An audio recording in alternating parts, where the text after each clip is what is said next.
for joining today to celebrate Dr. Kiana Aran and her amazing accomplishments. My name is Dawn Barry. I have the distinct pleasure of getting to interview and host an AMA with Dr. Aran, and I look forward to kicking that off. Thank you so much for being here. By now, you've all heard this incredible news that Dr. Kiana Aran has been awarded the 2021 Nature Research Award for Scientific Achievement. So we're going to have an interview with her today, followed by an AMA, and then we're going to hear a really, really exciting announcement by her today. So I'm just, it's such a pleasure to be here, to the honor to celebrate you, to be inspired by you and hear this announcement.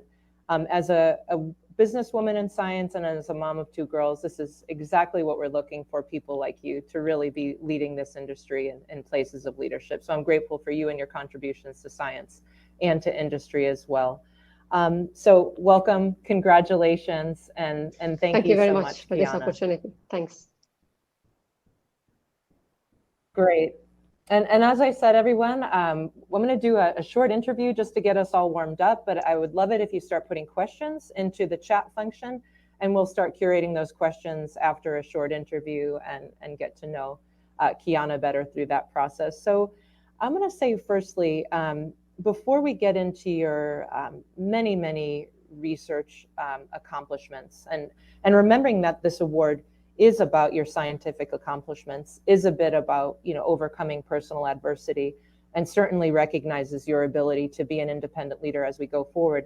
I think it's great to just sort of start by sharing, you know, a little bit about your life. That's where all good stories start, with maybe a little emphasis, if you could share too, about any of those challenges you had growing up. So I would love for you, before we go into science, tell us about yourself. I was actually born in a border city between Iran and Iraq. I'm originally from Iran, and that was during the war. So I was 4 months old when the city was completely demolished, and my parents had to basically flee the city and leave everything behind. And so we had to live in shelters for like 3-4 years until my parents were able to actually get their life back together. And the first 9 years of my life was all war, and I do remember, you know, the constant bombing of the city, and so this was the major part of my childhood. However, if you ask me, what do you recall from your childhood, I would say I remember the nights that the siren would go off and we all had to run into shelters, underground shelters. And when everyone was panicking, I was so excited because I knew that I did not have to go to bed early, and I could basically play with other kids and hang out with them. And you know, of course, when we would come out of the shelter in the morning, we would see all the shattered windows, and it was sort of scary. But overall, when I look back, like even when I was 9 years old, the school were closed for a few months because of severe bombing. And my mom used to homeschool us. So we had a blackboard, small blackboards in our backyard. And my mom would homeschool me and my brother and a few kids from you know, our neighbors. And I was so happy because I would get to hang out with the neighbors. And so what I'm trying to say here, when I look back, despite all of those challenging and hurdle, I remember the good moment. I remember that, you know, it was tough, it was difficult, but we learned to, you know, look at it in a positive way, because you know, if we wanted to really look at the negative part of it, and if we wanted to think about, okay, tomorrow we may not be alive, it would have been hard to basically just you know, continue your effort. Having said that, of course, you know, in Iran, there's a lot of limitation for women beside war. So I love the school because basically school was the only fun I had. And, you know, a lot of us, we couldn't really, you know, handle the quarantine time. But for me, most of my summer was basically quarantine because the school were closed. We had nothing to do. So we would be home, and I remember all I did, I painted and I drew people, and I tried to figure out a way to you know, just do something and not be static. So again, the school was really the focus. Both my parents were teachers, and my mom herself, she continued her education while having to, take care of us, while, providing, working full time, and taking care of the family. So I learned a lot of lessons from her, that the importance of education, that no matter if the schools are closed, no matter if you're, you have to take care of kids, no matter if you have to work full time, you still have to, seek education and continuously learn throughout your life. So a lot of lessons, my mom, she may not know, but I really looked at her as a main role model for me. Being good in math and science, of course, everyone had to go to engineering field in Iran, or you're good in like other sciences and you would become a doctor. So this is the two majors basically in Iran. So, and this is how, basically my future was shaping by just going to school, enjoying math and science, and thinking that I'll become an engineer because I was good at math and science. And the journey changed as I grew a bit older, but this is how it started. Very good. Were your parents teachers in science, or what kind of teachers were they? So my elementary school teachers. My mom was an elementary school teacher, and my dad was my high school teacher. And my mom later on, after she continued her education, she became a principal of school. Wow. So it's and we were also minority. So it's sort of like there's every challenge you could think we had it, living in Iran from the. So it was an interesting time, and I think I would not take any of those experiences back, because I am who I am because of those experiences, and it just gave me the bravery in all aspects of my life, the intellectual bravery that I'm not, the worst thing that can happen to you is death, and I have gone through that. So. So I think it shaped me as who I am today. Yeah, and incredible. I have a feeling we're going to hear a lot of questions in the AMA section on that part of your life. I almost want to zoom to today, and maybe we can walk back and forth from your life early on to your professional life today. But I did want to take just an opportunity to pivot to your research, and maybe share why your passion lies here in research, and especially why it's so important to human health, where you're operating now in your research. Yeah, so I mean, again, where I am today, it's really a combination of all of my experiences. Back in Iran, I was good in math and science, and again, if you're good in math and science, you pursue an engineering field. So I decided to go to electrical engineering because that was one of the top engineering fields. However, I was always fascinated with human body and biology. I would constantly paint and draw humans, and I was never interested in still life. So when I moved to US, and moving to US has its own story, which I can write a book about it. But when I was doing my undergrad, I really felt a disconnect between what I was doing and what I was passionate about, because I was making diode, transistors, antenna, and I could not connect with it. But also what I saw, it was the opportunity to that here we have in America, where you have access to all of these wonderful resources. You can go and work in any lab as a volunteer. So I really took advantage of all of those resources, worked in a biology lab, worked for NASA and NOAA, programmed, studied ocean and ocean health, went to Cornell to learn about nanofabrication and microfluidic systems. So I really, every opportunity that was coming up, I would apply for it. And, some I did not get, some I got, but really throughout those experiences, I started to learn that, maybe I can connect what I really love, which is human body biology, with what I have the skills at. And it was also really important because, when you're a doctor, you go to work and you treat a patient and you come back home feeling that you have left an impact.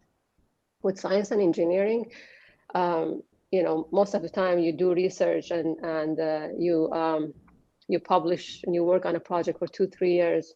And after publication, you basically publish and perish, and then it's gone. So the feeling of my work is leaving an impact was not there. So I really wanted to do something that, impacts human life. So I really found the combination of, using sort of my expertise in electronic system, and trying to figure out what is it that healthcare needs.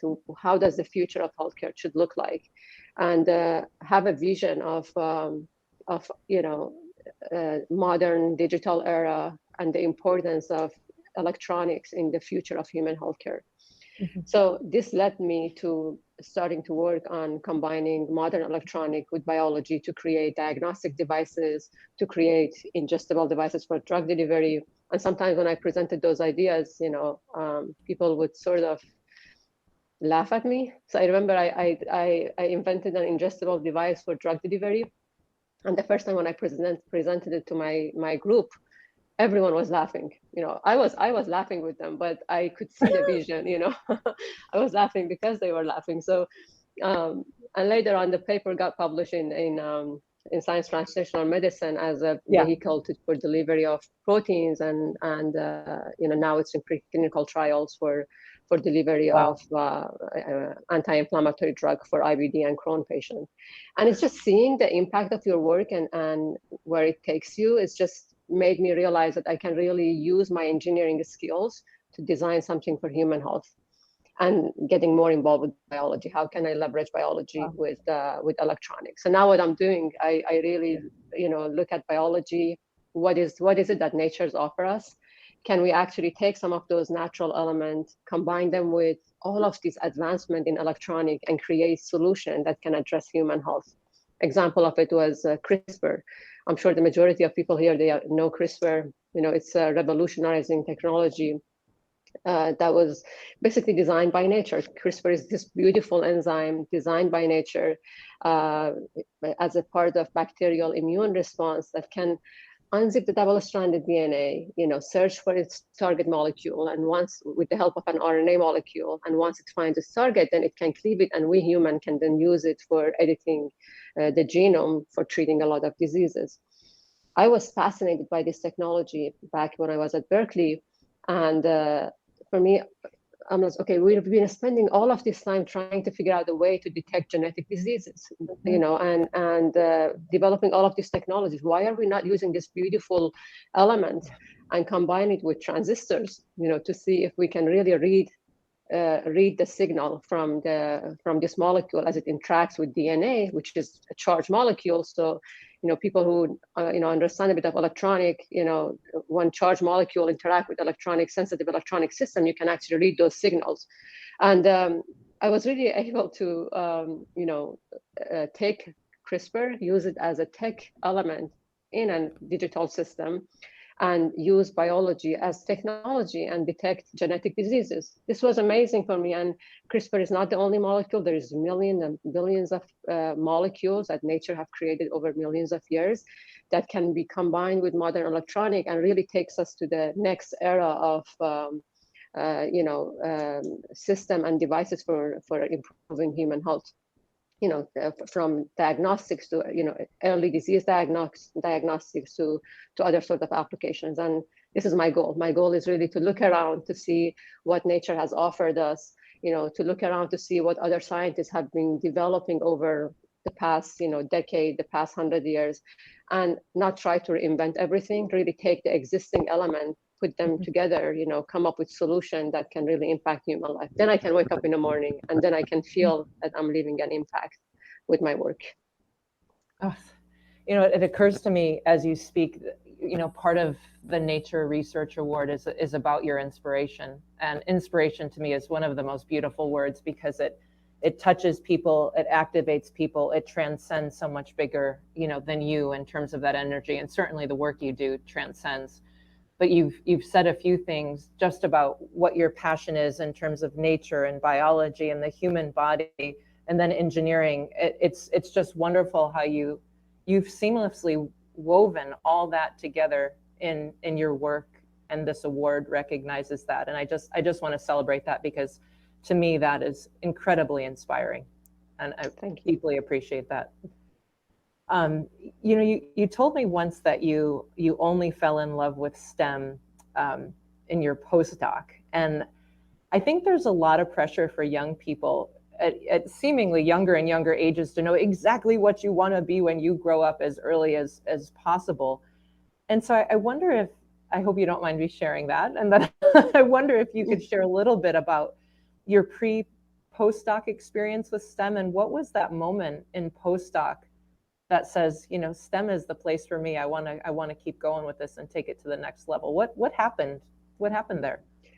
Absolutely. So again, I started with electrical engineering. I could not connect with. I could not feel myself much. There wasn't much passion just doing electronic system. So I started looking at different fields, trying to do biology, trying to do programming, trying to see if I could really wanted to work with satellite and all of those experiences. And I even took all of the pre-med courses because I wasn't sure about if I wanted to actually stay and remain an engineer, and just wanted to leave my options open.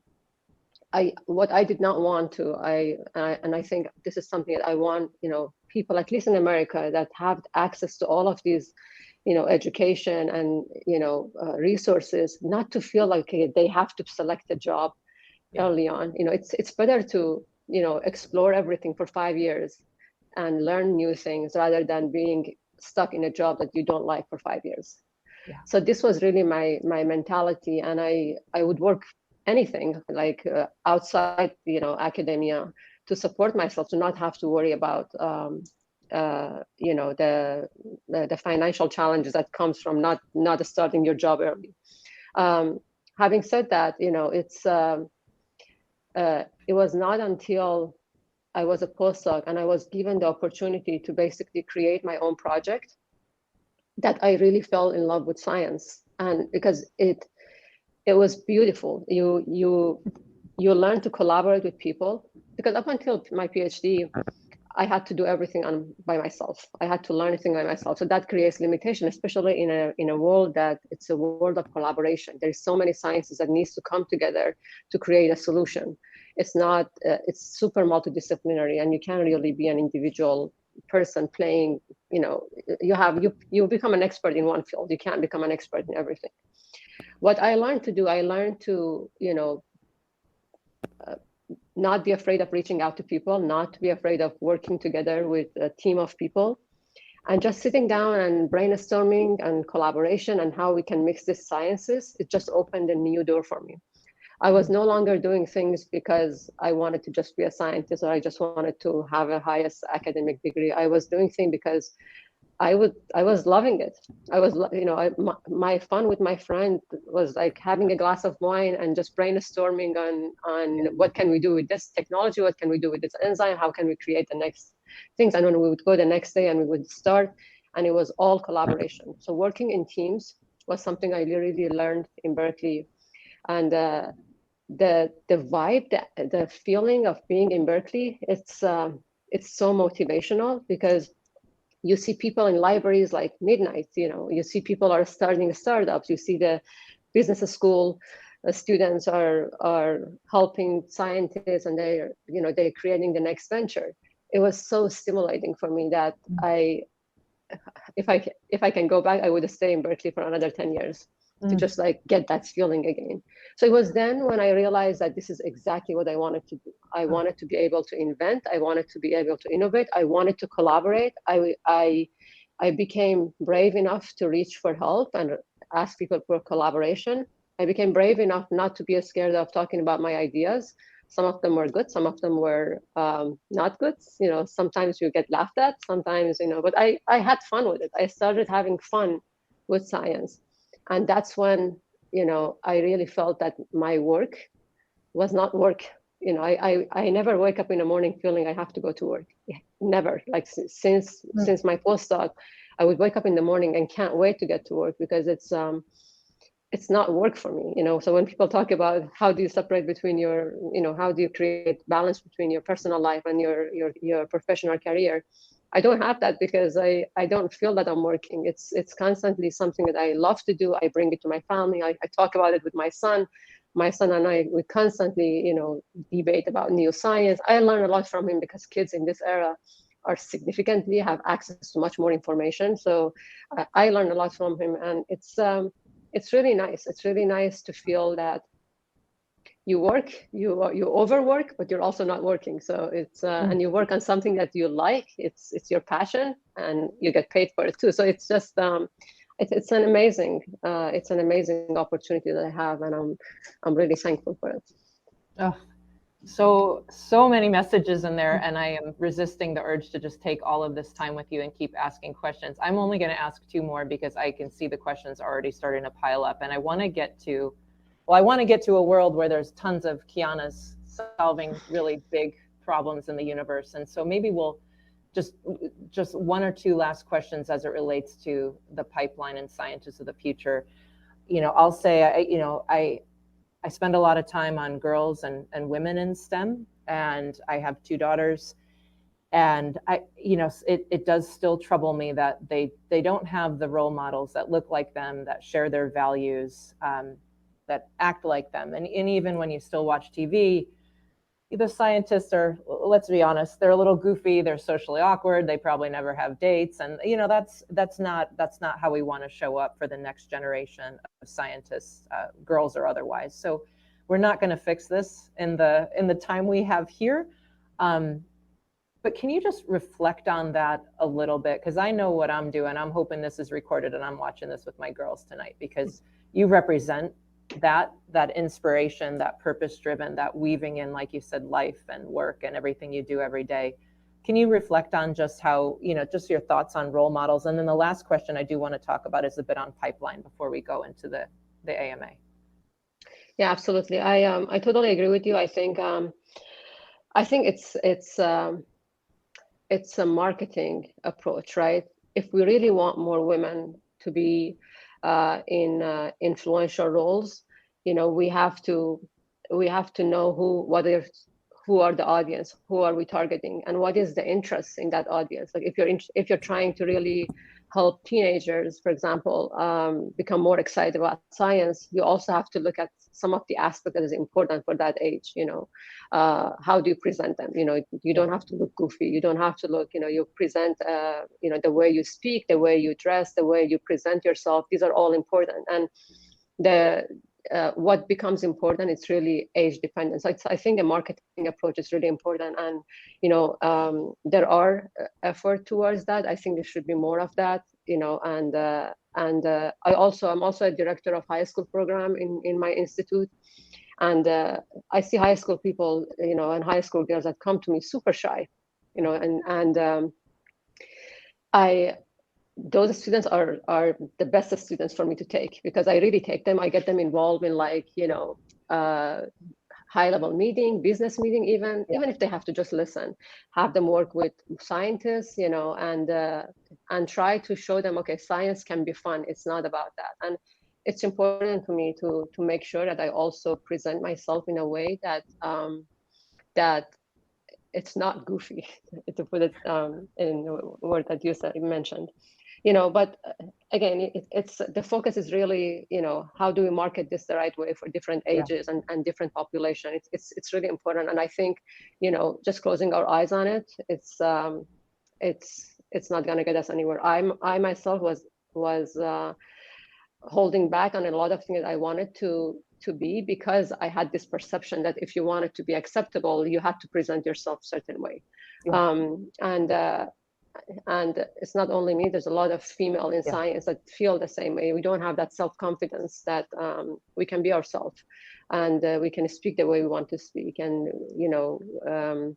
in a lot of other aspects. So I think it's important that when we market these things, we look at age, who are we targeting, what are the audience, and how we're trying to really get them motivated and attracted to STEM field. Yeah.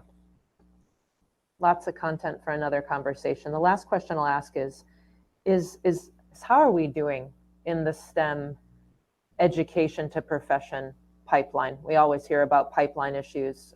Have any comments on how that pipeline is looking? Where is it full? Where is it breaking? Yeah. I think we've been doing great in terms of bringing more women in STEM. Now you see that in a lot of majors, you see a lot of women also taking part. More than 50% of college graduate degrees are awarded to women. So the beginning of pipeline is really moving up fast and moving steadily, and we're really seeing more and more of women in even fields that were mostly before, where men were mostly interested in. However, I think the sort of after we graduate, it's with all of these knowledges and training, we don't see many women in leadership roles, in influential positions, in influential science positions, where they can really bring all those years of training in science, to a practical application. And that's where the pipeline is. I think it's broken. So we put a lot of emphasis on the beginning of the pipeline. We really have to think about, okay, once they graduate, how do we actually use and unlock this power of education in women? Because I think women are great leaders. They're great in multitasking. We have wonderful, female with amazing research that they've been publishing in high impact factor journal being presented. But then at the end, the number is it's very, very small in those roles. So I think this is where we need to put a bit more focus on. I love unlocking the power of education. We've really got to transform all of that knowledge into action. That was beautiful. So I'm going to start taking some questions from the audience. There are plenty, and I'm going to try to organize them a little bit if I can here. This question comes right on the heels of what we were just talking about. And the question is, Dr. Aran, what are the most effective organizations for encouraging / helping young women to pursue STEM? Well, there is so many organizations right now, right? Yeah. Schools have a lot of programs that, encourages women for STEM. And if you Google them, there is hundreds of those organizations. I'm not going to answer this question of what organization, because it's really difficult to list all those things. But what I'm going to say is that, it's, if you're a parent, your role is different. If you're a teacher, your role is different. Really, again, try to identify your audience and try to teach them, that don't just teach them. If you're a professor, for example, working with all these wonderful scientists, and our focus is mainly science here, and I want to remain focused on that.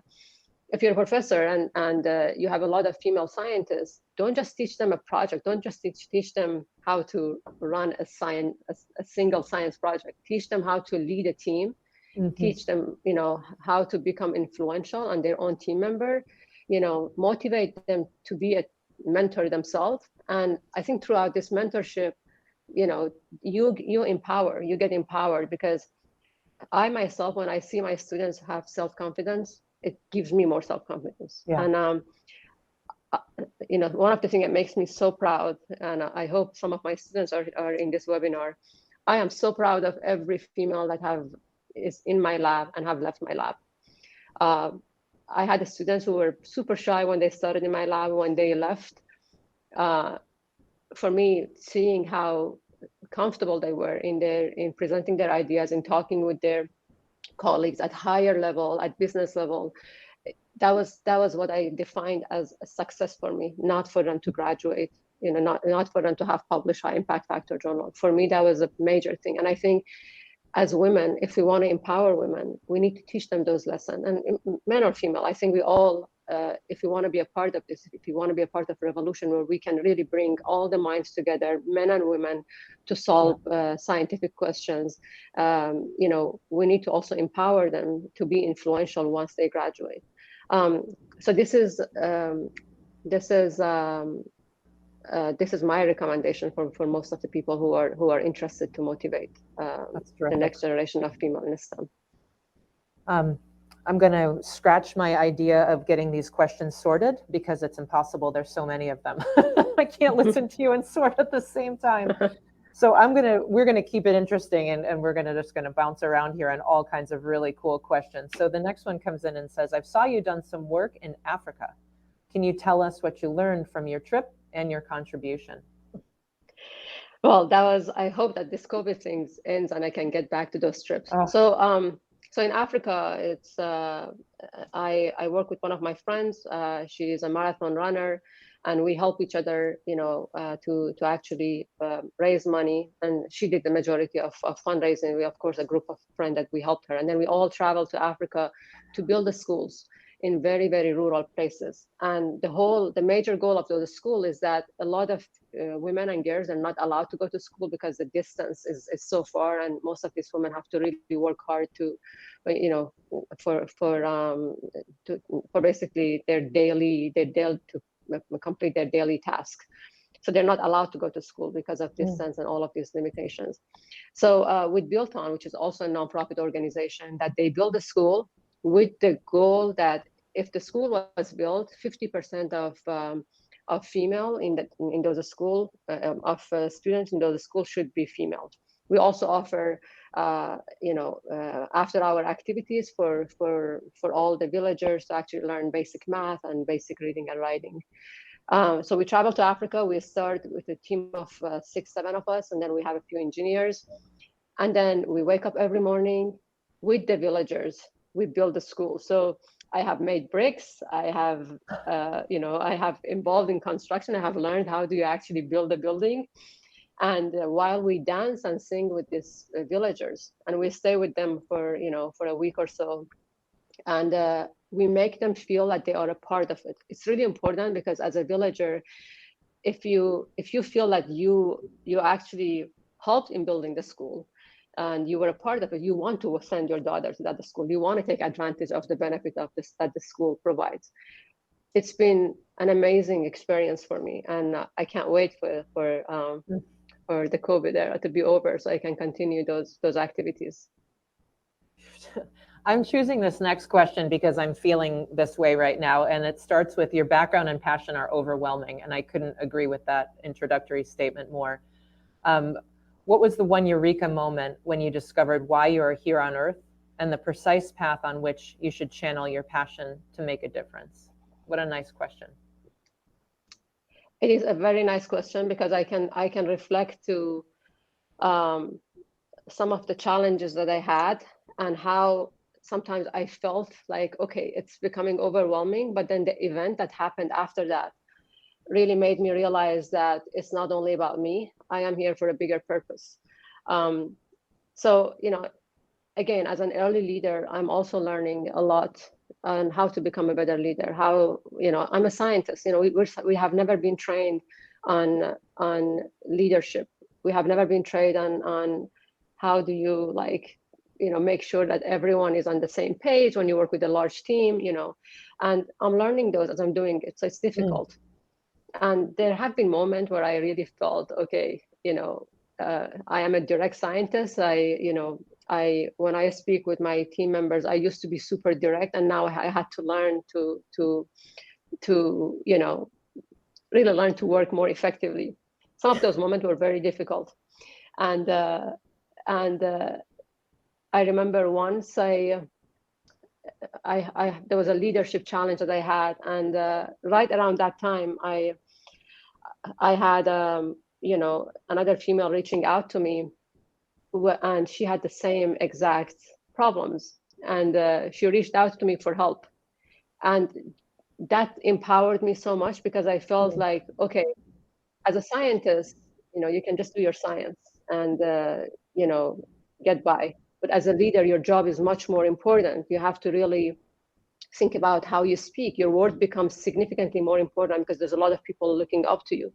And the way you act and the way you behave becomes more and more important. So I think my job is, as a scientist, is not only to create the next generation of technologies, but also to make sure that the lesson I learned the hard way, I can transfer those to women who are having the same, lack of experience, lack of training like me. And I feel like I really want to transfer that knowledge. So I think that's why I'm here. And I think I was given a chance of surviving all of those early childhood problems and challenges, and coming to the US, giving all those opportunities that a lot of my, a lot of female in Iran may not have had, and I want to use those, and I want to pay forward by helping other women here. So this next question, it pivots right from what you were just talking about, Kiana, and that is, what advice would you give us female scientists who want to break out and be an entrepreneur? I know you just expressed that you're learning as you go, and so can you? Yes. And I think Absolutely. all recognize that the way we are today with our, swinging the swords and using the elbows and interrupting, we don't want a future like that. We want a future where there's less of that has to happen as you get there. But what kind of advice would you give a female scientist now who wants to break into entrepreneurship? I think for me, I describe failure when we give up. Being resilient is so important. I started a company, the first company that I had back in Berkeley, and I failed miserably. I would go pitch to VCs and I would come out crying. And then I would I'm not going to do this again. That's it. And then the next day I wake up and I'm a fresh person. I would just go back and see where where I did wrong and what I needed to do. And I would work on it and I would go back again. And so that whole experience for me was a success, although I was never able to take that my first company anywhere. But I learned so much. I learned to not be afraid of not to be afraid of who I'm speaking with. Just try to take those as experiences. And every room that you enter, every experience that you have in life, there was a reason behind it. So today, if I go back, I'm like, wow, it's really good that I had that experience, because now I know that I will have it. I will have the same basically challenge now, and I already know how to face it. It also helped me create a big network that got me where I am today. So not giving up, I think it's number one things, and I guarantee that there is nothing that we cannot do. There is nothing. It's impossible. If you just put your focus on and know what is it that you really want and work for it, it's impossible that you cannot get it. I think, again, I want to go back to shifting your focus. Shift your focus away from your failure, away from your limitations, and shift your focus to the learning that you got, lesson learned from your previous experiences, and what are the possibilities that it created for you. And with that, I think it's the number one elements that every entrepreneur needs, everyone needs in pursuing their dreams. Absolutely.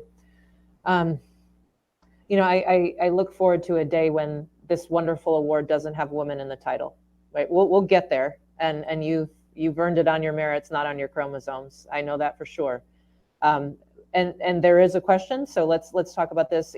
Obstacles that you've encountered as a woman scientist, and what's the secret to your success? I think you touched on a lot of that, but anything you want to share as it relates to obstacles of that variety? Yeah, I think, well, my perspective is a bit different, because I hear from a lot of women that they say, okay, when we entered the room, we had a feeling of not belonging. I had a feeling of not belonging entering many rooms. I had a feeling of not belonging entering a room filled with women.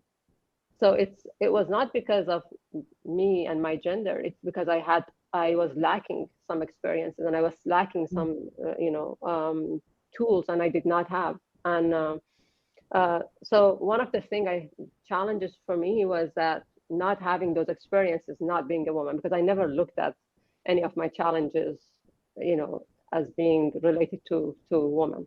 Yes, if you want to dig in and focus, there was a few challenges here and there that I felt it's a bit like gender bias, but not many of them, because I think my focus was not on that. My focus was how do I improve myself more as a scientist, as an entrepreneur, as a leader, and I think we really have to again zoom out a little bit, and gender limitation is only one limitation. There's a lot of other limitations that people encounter on a daily basis. It could be male or female that have like some sort of disability or some other sort of limitation. If you want to associate all of our challenges as because we're a woman, that's where we actually fail.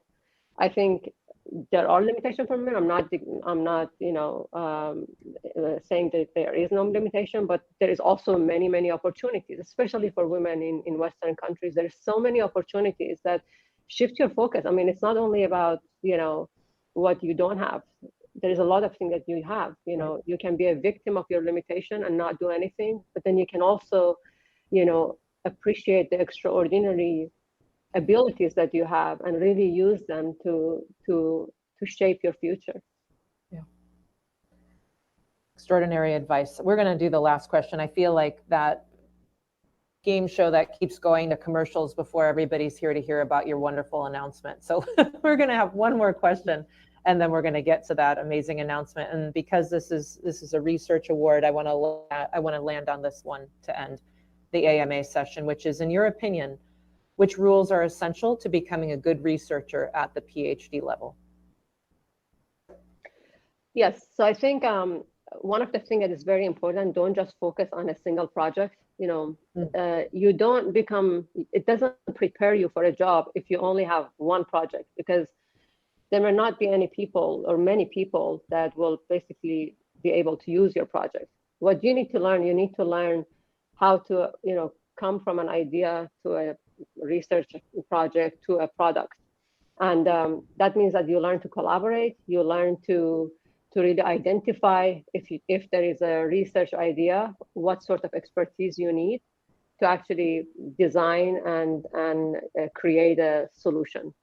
So collaboration, learning to, you know, build a team and making the team work together, focusing on what's important and what is it that really impacts people's life. You know, don't just create another technology because you want to create another one.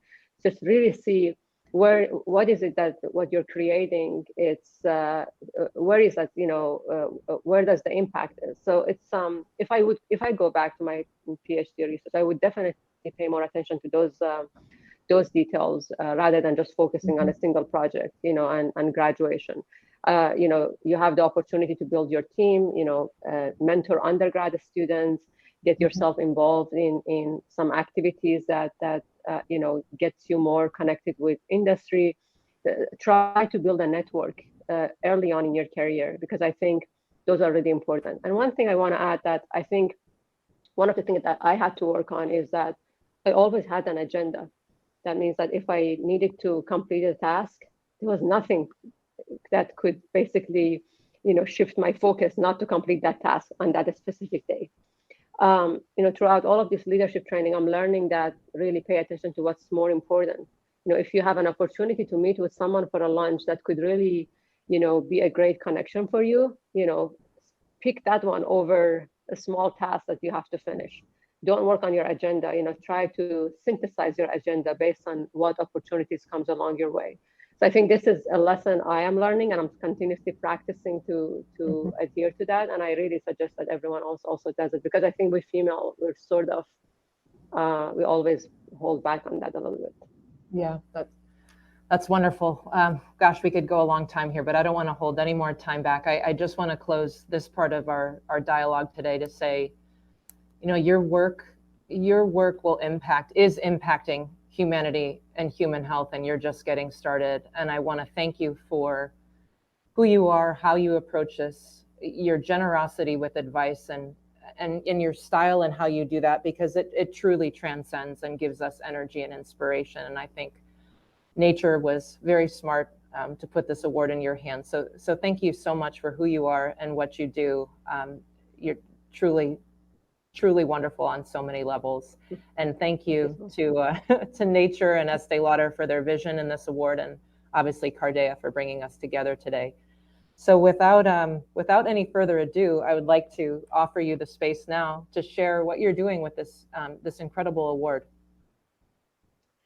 Yes. So I was really thinking about what can I do with this award to really, you know, empower science, unlock the power of education. And there was nothing better than really, you know, creating a platform where, you know, where we can offer the next leaders and next scientists opportunities and tools to become leaders. So we established a nonprofit organization called Aran Nebula. Nebula is this, you know, a dust, a molecular dust in deep space where stars are born. We want to create a platform where we can give scientists the tools that they can, you know, they can really use to become not only graduate with a degree, but also become the next generation of, you know, leaders, and take leadership roles and influential roles in science. So Aran Nebula's goal is to really bringing people who have the potential to become the next leaders, offer them courses and classes in leadership, how to become a board member, how to start your, venture, your startup, and it's really designed to unlock the power of education. It's not about only female; it's about all of that education that goes into female now, with all this pipeline that we have built, where we really provide scientists with tools and training to become STEM leaders. We make sure that we are also helping at the end of the funnel by placing these women in leadership roles. There are not many role models, so how do we create more role models? By taking the people who have the most potential to become role models, give them the training, the required training, and help them in getting those positions.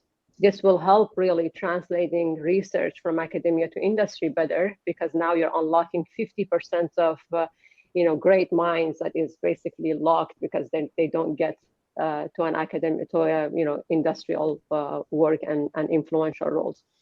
So that's the goal of Aran Nebula. We want to give rise to the stars. We want to create a force of gravity to create more of the stars. And this force of gravity is required to basically, overcome the outward force of limitations. And this is our goal. And I'm really hoping that, this vision and mission resonates with many of you, and you can support us in really, making this platform a successful platform. Wonderful. So so again, Aran Nebula is where the stars are born. All scientists can be stars if they're given the right tools. What can folks out here in the audience do as we think about helping build this wonderful constellation of stars? Any sponsors, learning more? How can we help or get involved more directly? Absolutely. So of course, the website is up. Please send us. We're establishing this as we speak. Please send us any comment or any ideas that you have. We really appreciate that. And of course, we do need your support, because we are creating certified training programs. And once people actually go through the selection process and are selected to become members of this organization, they're also given the opportunity to be connected with venture capitalists, with other people who are looking for female leaders. And it basically creates a way for us to actually take these women from academia with all of this, their scientific background, and put them in influential leadership roles. And as we create more and more women that are having these influential roles, the gravity will attract more women, and we're gonna have more and more until the balance. We see a balance in industry, and that's where the second mission of Aran Nebula, which is creating really balance and unlocking the power of male and female education, will be completed. Wonderful. So yes, please keep up to date with the website and our announcement. We will need support, and if you feel that you can be involved in any way, just send us your suggestion, and we will definitely get back to you. That opportunity for everybody to contribute is I'll use the word again, pretty beautiful, and will have wonderful impact. I think something everybody can easily do is just share the news. There'll be a press release, get the word out. That's a little thing with a low effort that we can help spread the word. Well, this concludes, and congratulations, all the best. I have a good feeling this is going to change the world the way everything else you do does, Kiana. Thank you, everybody, for being here, and just thank you for your generosity, your vulnerability, your advice, your time with us today. It's truly a gift. Thank you. Thank you very much, Don. Great. Bye, everyone.